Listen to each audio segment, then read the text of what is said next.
जर मी तुम्हाला सांगितलं की तुम्ही ₹100 मध्ये एखाद्या मोठ्या कंपनीचे मालक बनू शकता, तर तुम्हाला विश्वास बसेल का? हो, मी अगदी खरं बोलतोय. नमस्कार मित्रांनो. आज आपण जाणून घेणार आहोत की स्टॉक मार्केट म्हणजे काय? एकदम आणि सरळ सोप्या भाषेत, अगदी लहान मुलाला समजेल अशा भाषेत. मी तुम्हाला कन्फ्यूज नाही करणार आहे. मी तुम्हाला सोप्या भाषेत समजवण्याचा प्रयत्न करणार आहे.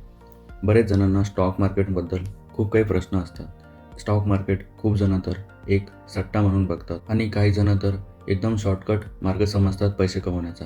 पण खरं तर मित्रांनो असं काही नाही आहे. तर चला सुरू करूया. समजा तुमच्या शाळेत तुमचा मित्र एक छोटंसं चॉकलेटचं दुकान सुरू करतो. त्याला दुकान वाढवायसाठी पैसे हवेत. तो तुम्हाला म्हणतो, "तू मला ₹100 दे. त्या बदल्यात मी तुला दुकानाचा माझा छोटा हिस्सा देतो. दुकानाला नफा झाला तर तुलाही नफा होईल." आणि तुम्ही त्याचे मित्र असल्यामुळे तुम्ही त्याला एक छोटीशी मदत कराल. तुम्ही म्हणसाल, "ओके, काही प्रॉब्लेम नाही. हे घे माझे ₹100 आणि तू तुझं दुकान मोठं कर." तुम्हाला विश्वास असतो की हा दुकान मोठं करून नंतर आपल्याला या ₹100 काही ना काही फायदा मिळेल. म्हणून तुम्ही त्याच्यावर विश्वास ठेवता आणि तुमच्या मित्राला ते ₹100 देऊन दुकान वाढवण्यासाठी मदत करता. हेच अगदी सेम स्टॉक मार्केटमध्ये होतं. चला आता नेमकं समजून घेऊया की स्टॉक मार्केट म्हणजे नेमकं काय? स्टॉक मार्केट अशी जागा आहे जिथे लोक शेअर्स खरेदी आणि विक्री करतात. बस इतकंच आहे. दुसरं अजून काही नाही. आता हे शेअर्स म्हणजे काय?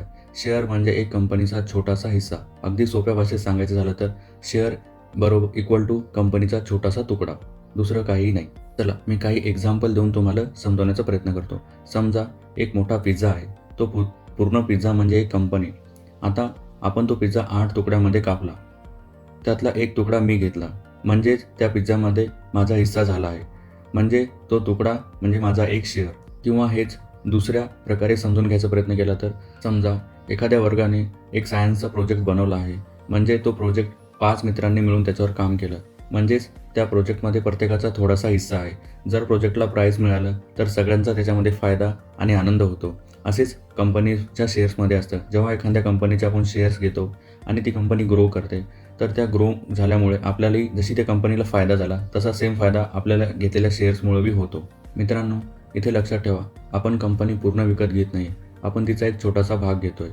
छोटासा भाग म्हणजे शेअर. इथे आपल्याला समजलं की जर शेअर विकत घ्यायचे असेल तर आपल्याला स्टॉक मार्केटमध्ये जावं लागतं. आता हे शेअर कुठे खरेदी करतात? चला जाणून घेऊया.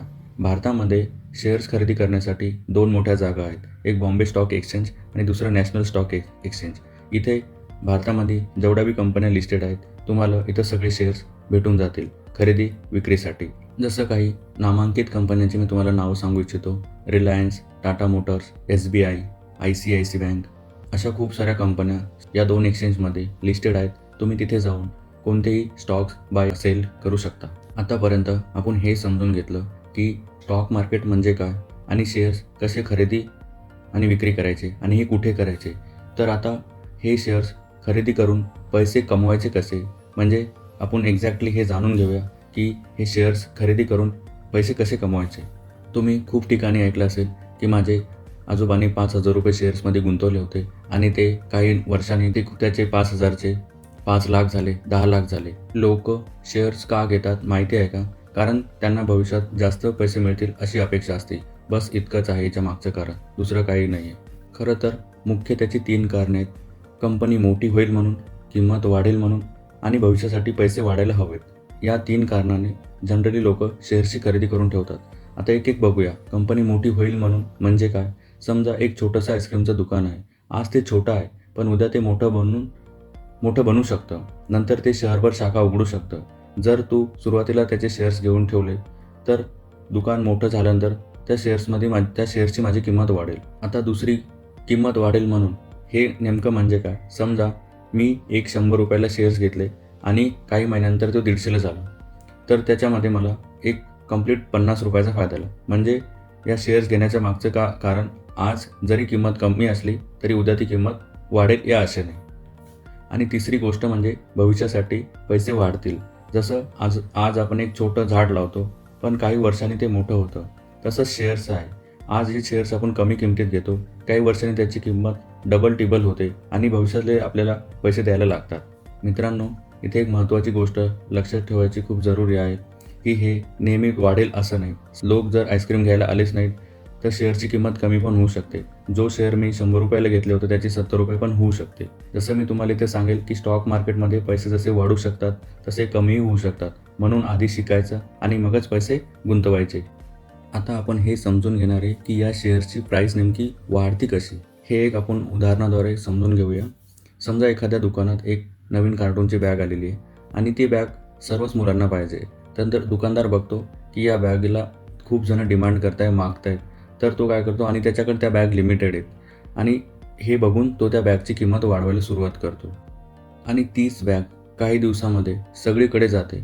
नंतर कोणी तिला घ्यायला तयार नाही आणि मग तोच दुकानदार तीच बॅग डिस्काउंटमध्ये कमी किमतीत द्यायला सुरुवात करतो. याचाच अर्थ मित्रांनो, जिथे लोक जास्त घ्यायला गेले तिथे किंमत वाढायला सुरुवात होते आणि जिथं लोक जास्त विकायला गेले तिथं किंमत कमी व्हायला लागते.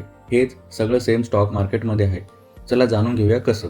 जर एखाद्या कंपनीची शेअर्सच्या प्राईसची डिमांड आहे, शेअर्सची डिमांड आहे. फॉर एक्झाम्पल इथे आपण रिलायन्स कन्सिडर करूया.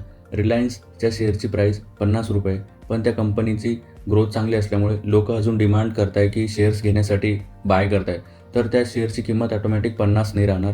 50ची ती 70, 80, 90 होईल. कारण तिथे स्टॉक्स लिमिटेड आहेत, शेअर्स लिमिटेड आहेत आणि जिथे लोक घ्यायला खूप आहेत. तर म्हणजे जिथे लोक जास्त घ्यायला गेलेत, विकत घ्यायला गेले तर त्या शेअर्सची प्राईस ऑटोमॅटिकली वाढणार.